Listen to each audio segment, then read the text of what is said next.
Hello बच्चों, नमस्कार, good evening. क्या हाल चाल। मैं विशाल मिश्रा एक बार फिर से आपका हार्दिक अभिनंदन और स्वागत करता हूं। आज मैथ की दूसरी क्लास में क्लास 9 के बच्चों के लिए मैंने मैथ्स के वीडियो शूट करना स्टार्ट कर दिया है। पिछले दिनों से मैं शूट कर रहा हूं। मैंने पहला वीडियो डाल भी दिया है प्रोबेबिलिटी का, प्रायिकता चैप्टर का, और आज मैं उसकी दूसरी क्लास में आपका हार्दिक अभिनंदन और स्वागत करता हूँ। एक चीज़ का आपको ध्यान रखना है कि जिन लोगों ने अभी तक पहला वीडियो देखा नहीं है वो जाके मेरे YouTube चैनल पे पहला वीडियो देख लें। उसको देखने के बाद जब आप ये वीडियो दूसरा देखेंगे तो आपको और बेहतर मज़ा आएगा। है क्लियर? तो उम्मीद करता हूँ कि आप पहला वीडियो देखकर बैठे होंगे। मैं आपको रिकॉल कराता हूँ, याद कराता हूँ कि मैंने अपने पहले वीडियो में क्या क्या पढ़ाया था। मैंने आपको बताया था कि प्रायिकता चैप्टर क्या होता है, इसका प्रयोग मैथ में कहाँ कहाँ होता है, और ये बताया था कि किस प्रकार संभावना से होते होते ये प्रायिकता तक की पूरी कहानी मैंने आपको कल समझाई थी। और इस पर आपको ये फार्मूला प्रायिकता को जनरली पी से दिखाते हैं, ठीक है। और इसका फार्मूला होता है संभावित संभावना बटे कुल संभावना। संभावित संभावना को एक एनी नाम के एक चर से दिखाते हैं और कुल संभावना को एनएस नाम के एक चर से दिखाते हैं। इसे बोलते हैं टोटल सैंपल स्पेस, और इसे बोलते हैं पॉसिबल इवेंट, मतलब जो भी हमें संभव कराना होता है। तो इस फॉर्मूले पर मैंने कल चर्चा की थी, उसको समझाने का मैंने अपनी तरफ से पूरा प्रयास किया था और उम्मीद है कि इसे आप समझ गए होंगे। तो आपने देखा कि मैंने ऊपर, आप देख रहे हो कि मैंने ऊपर ही दो चार वर्ड लिखे हैं। लिखा है कॉइन। कॉइन मतलब आप जानते होंगे सिक्का, डाइस मतलब आप जानते हैं पासा, पासे, प्लेइंग कार्ड्स मतलब ताश के पत्ते, आगे बॉल्स इन पॉकेट, थैले में गेंदे। यानी ये जो आप देख रहे हो ना, ये सारे वर्ड, बेटा ये वर्ड लिखने का कुछ मतलब है, और मतलब ये है कि इन सारे वर्ड्स का एक ही मतलब है कि आपके इस पूरे चैप्टर में, पूरे प्रायिकता चैप्टर में आपको 1, 2, 3, 4 इन 4 चीज़ों पे सवाल सबसे ज़्यादा मिलेंगे, ठीक है। 9th में और 10th में बहुत ज़्यादा सवाल इस पे आते हैं। तो इन चारों चीज़ पर हम लोग बारी बारी से डिस्कस करेंगे, और ये फार्मूला आपको हमेशा दिमाग में रखना है। बड़ा से बड़ा सवाल 9th और 10th तक के स्टैंडर्ड का बड़ा से बड़ा सवाल इसी फॉर्मूले से लगता है। प्रायिकता में और कोई फार्मूला नहीं है। है क्लियर? कोई दिक्कत? अच्छा, एक बात और मैं आपको बता देता हूँ कि इन चारों चीज़ों की डिस्कस स्टार्ट करने से पहले एक चीज़ मैं आपको और बताना चाहता हूँ। वो क्या है, ज़रा वो ध्यान रखिएगा। मैं जो यहाँ लिखने जा रहा हूँ इस पर ध्यान रखिए। क्या कि किसी भी घटना के घटित होने की प्रायिकता, किसी भी घटना के घटित होने की प्रायिकता प्लस उसी घटना के ना घटित होने की प्रायिकता। इसका मतलब समझे आप? ध्यान से देखिए, बड़ा अच्छी चीज लिखी है। इसका मतलब है किसी भी घटना के घटित होने की प्रायिकता प्लस उसी घटना के ना घटित होने की प्रायिकता, इनका जो योगफल होता है वो हमेशा कितना होता है? 1 होता है। ये आपको दिमाग में रखना है। किसी भी चीज के घटित होने की प्रायिकता और उस चीज के ना घटित होने की प्रायिकता, इनका योगफल क्या होता है? 1 होता है। अगर मैं इसको बोल दूं पी से और इसको मैं बोल दूं पी डैश से, पी डैश से, तो इसका मतलब है कि P E plus P E dash बराबर कितना होता है? 1 होता है। मतलब किसी भी घटना के घटित होने की प्रायिकता और उसी घटना के ना घटित होने की प्रायिकता का योगफल कितना होता है? 1। इसको थोड़ा सामान्य भाषा में बोले तो ये होगा कि जैसे मैंने आपसे बोल दिया किसी रेस में काला घोड़ा जीत गया, उसकी प्रायिकता हम लोग निकाल चुके हैं। मान लो हमने आपसे कहा किसी रेस में काला घोड़ा जीत गया, इसकी प्रायिकता हम लोग निकाल चुके हैं। तो मतलब काले घोड़े के जीतने की प्रायिकता और काले घोड़े के ना जीतने की प्रायिकता, फिर से सुनिए, काले घोड़े के जीतने की प्रायिकता और काले घोड़े के ना जीतने की प्रायिकता, इनका योगफल कितना होगा? 1। जैसे इंडिया पाकिस्तान का मैच हो रहा हो तो इंडिया के मैच जीतने की प्रायिकता और इंडिया के मैच ना जीतने की प्रायिकता, इनका योगफल क्या होगा? 1। इसको ऐसे बोल सकते हैं, इंडिया के मैच जीतने की प्रायिकता और इंडिया के मैच हारने की प्रायिकता, इनका योगफल कितना होगा? 1 होगा। यानी कि आपको ध्यान रखना है, अगर आपको किसी इवेंट के या किसी घटना के घटित होने की प्रायिकता मालूम है, आपको किसी सवाल में किसी घटना के घटित होने की प्रायिकता मालूम है मेरे प्यारे बच्चे, तो 1 से घटाकर आप उसी घटना के ना घटित होने की प्रायिकता भी निकाल सकते हैं। एक से घटा के आप उसी घटना के ना घटित होने की प्रायिकता निकाल सकते हैं। इसका एग्जाम्पल जैसे मैंने आपसे बोल दिया कि सफ़ेद गेंद चुनने की प्रायिकता, मैंने आपसे बोल दिया सफ़ेद गेंद चुनने की प्रायिकता 5/12 है। मान लीजिए कोई सवाल आपने लगाया, आपको याद होगा मैंने कल आपको एक लास्ट क्वेश्चन ला के बताया था, तो गेंदे हम लोग निकाले थे बॉल्स, उससे एक पॉकेट से बॉल्स निकाल लेते, तो उसी के बिहाफ पे मैंने आपको एक कल क्वेश्चन लगवाया था। तो वही मैं आपसे बोला हूँ, सफ़ेद गेंद चुनने की प्रायिकता 5/12 है। अगर मैं आपसे बोलूँ कि सफ़ेद गेंद ना चुनने की प्रायिकता क्या होगी, मैं आपसे बोलूँ कि सफ़ेद गेंद ना चुनने की प्रायिकता क्या होगी, तो आप क्या करेंगे, सीधे इसको 1 से घटा देंगे। तो अगर आप इसे 1 से घटाएंगे तो कितना आएगा, 7/12 आएगा। मतलब कि सफ़ेद गेंद चुनने की प्रायिकता 5/12 और सफ़ेद गेंद ना चुनने की प्रायिकता कितनी, 7/12। अगर आप इन दोनों प्रायिकताओं को जोड़ेंगे तो रिजल्ट कितना आएगा, एक आएगा। देखो कैसे, 5/12 प्लस 7/12, हर सेम, तो अंश अंश जुड़ जाएंगे, 12/12 कटने के बाद कितना आ जाएगा, 1 आ जाएगा। तो ये रूल आपको ध्यान रखना, मोस्ट इंपॉर्टेंट नोट है ये कि किसी भी घटना के घटित होने की प्रायिकता और उस घटना के ना घटित होने की प्रायिकता का योगफल कितना होता है, 1 होता है। फटाक से आप इसका स्क्रीनशॉट ले लीजिए, फिर मैं आपको आगे की चीज़ें बताऊँ।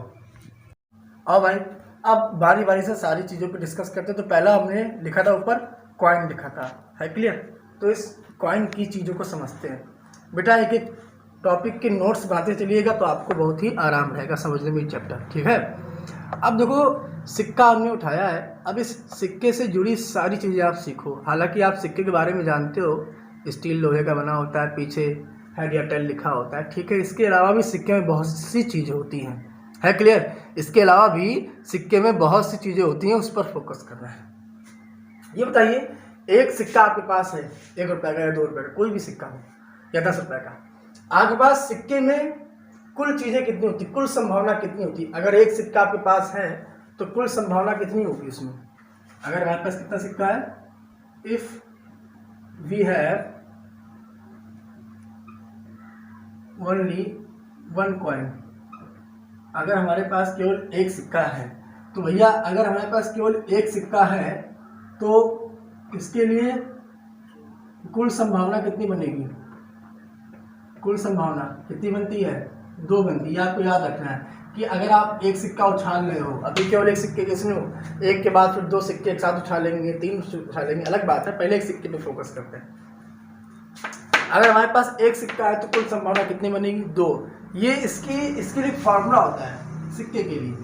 इसके लिए फार्मूला ये होता है कि सिक्के में हमेशा निकालने के लिए हम लोग 2 की पावर n का यूज़ करते हैं। किसका यूज़ करते हैं, 2 की पावर n का। और n मतलब क्या होता है, where n is equal to होता है नंबर ऑफ कॉइन्स, क्या होता है, सिक्कों की संख्या। तो अगर एक सिक्का उछाल रहे हो तो कुल संभावना के लिए फॉर्मूला क्या है, 2 की पावर n। तो अगर आप यहाँ पे n बराबर 1 पुट करो तो 2 की पावर 1 बराबर कितना है, 2। तो अगर एक सिक्का उछालोगे तो कुल संभावना कितनी बनेगी, 2 बनेगी। या तो सिक्का उछालोगे तो या तो क्या आएगा, हेड आएगा, या फिर क्या आएगा, टेल आएगा, है क्लियर। अगर एक सिक्का उछालोगे तो जो कुल संभावना बनेगी वो कितनी बनेगी, 2 बनेगी। या तो ये हेड आएगा या फिर क्या आएगा, टेल आएगा। अब ये जो आप बनाते हो ये हेड और टेल, इसे कुल संभावना तो बोलते हैं, लेकिन अगर आप इसे एक साथ लिखोगे तो इसे हम लोग बोलते हैं सैंपल स्पेस। क्या बोलते हैं, सैंपल स्पेस। और हिंदी में से बोलते हैं प्रतिदर्श समष्टि। क्या बोलते हैं, प्रतिदर्श समष्टि। अर्थात प्रतिदर्श समष्टि, समष्टि मतलब था समुच्चय, एक साथ लिखा जाए। और प्रतिदर्श मतलब क्या होता है, हर एक इवेंट को लिखें। मतलब अगर आप सिक्का उछालोगे तो हेड भी आ सकता है, टेल भी आ सकता है, तो आप उन दोनों चीज़ों को दिखाओ। तो अगर एक सिक्का उछालोगे तो ये सब चीज़ें होती हैं एक सिक्के के लिए, है क्लियर। इससे फटाक से आप स्क्रीनशॉट ले लोगे। अब तक आपने इसका स्क्रीनशॉट ले लिया, मैं इसे रफ करता हूँ। अब अगर हमारे पास मान लीजिए 2 सिक्के हैं, कितने सिक्के हैं, 2 सिक्के। अगर हम लोग 2 सिक्के उछाल रहे हैं एक साथ 2 सिक्के उछाले या एक एक करके 2 सिक्के उछाल दिए, मतलब जैसे मान लो एक सिक्का इस पर रखा, एक सिक्का इस पर रखा, उछाल दिए, फ्लिप किए, तो हमने 2 कॉइन एक साथ फ्लिप किए ना, तो ये बात भी सेम है। या फिर एक सिक्का उछाला फिर आके एक उछाल दिया, तो अभी तो बात वही हुई। उछले तो दो सिक्के, है कि नहीं भाई। एक नदी में दो लोग को कूदना है तो या तो एक साथ कूद जाओ या बारी बारी से कूदो, कि पहले एक बंदा कूदे बाद में दूसरा बंदा कूदे। तो उस नदी के अंदर गए कितने लोग भाई, दो लोग ही तो गए, है कि नहीं। ये सब सोचना पड़ेगा, थोड़ा खुराफाती टाइप से सोचो तभी प्रैक्टिस चैप्टर आएगा। तो अगर अब हमारे पास मान लो दो सिक्के, if we have two coins, अगर हमारे पास दो सिक्के हैं, ठीक है, तो कुल संभावना कितनी बनेगी। देखो ध्यान से, कुल संभावना के लिए वही फॉर्मूला बनाएंगे आप। कुल संभावना के लिए क्या यूज करेंगे आप, 2 की पावर n यूज करेंगे। n मतलब क्या होता है, नंबर ऑफ कॉइन्स। कितने कॉइन है भाई, इस बार 2 कॉइन है तो 2 की पावर 2 कितनी, 4। यानी कि जब दो सिक्के उछालेंगे तो कुल संभावना कितनी बनेगी, 4। अब क्या क्या बनेगी जरा उस पर फोकस करो। या तो भाई दोनों पे हेड हेड आ जाए, मान लो एक सिक्का था हमने उछाल दिया भाई, दो सिक्के थे उछाल दिए, दोनों के दोनों सिक्के नीचे गिरे, तो क्या पता गिरने पर पहले वाले पे हेड आ जाए और दूसरे वाले भी क्या आ जाए, हेड आ जाए। तो या तो ये बन सकता है या फिर टेल टेल बन सकता है। क्यों भाई, या फिर क्या बनेगा, हेड टेल बनेगा, या फिर क्या बनेगा, टेल हेड बनेगा। क्यों भाई, इसके अलावा कुछ बन सकता है, इसके अलावा कुछ बन सकता है। आप दिमाग लगाओ भाई, आपके पास दो सिक्के थे उछाल दिया आपने, कुल संभावना कितनी बनी, 4। या तो गुरुजी दोनों पे हेड हेड आ जाए, या दोनों पे टेल टेल आ जाए, या एक पे हेड आए एक पे टेल आए, या एक पे टेल आए दूसरे पे क्या आ जाए, हेड आ जाए।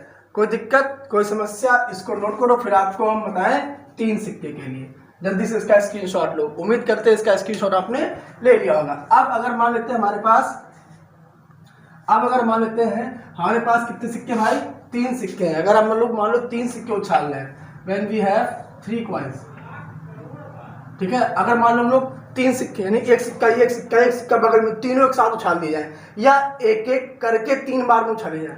बहुत ध्यान से सुनो, या तो 3 सिक्के बेटा एक साथ उछाल दिए जाए, या एक एक करके 3 सिक्के उछाले जाए, बात एक ही होती है। तो उछालो भाई, तो 2 की पावर n, कितने सिक्के इस बार, 3 है, तो 2 की घात 3 कितना है, 8 है। यानी कि अब कितनी संभावनाएं बनेंगी, 8 संभावनाएं बनेंगी। बनाओ जरा, क्या क्या बनेगा, हेड हेड हेड, या तो तीनों पे क्या आ जाए, हेड हेड हेड आ जाए, या तीनों पे क्या आ जाए, टेल टेल टेल आ जाए, है क्लियर। या इस पे क्या आ जाए, हेड टेल टेल आ जाए, है क्लियर। या फिर क्या आ जाए, हेड टेल हेड, ये भी तो पॉसिबल है कि नहीं। या फिर क्या आ जाए आपका, टेल हेड टेल, है कि नहीं। या फिर आपका क्या आ जाए, हेड हेड टेल, ये भी तो पॉसिबल है हमारा। या फिर हमारा क्या आ जाए, टेल टेल हेड आ जाए, है कि नहीं।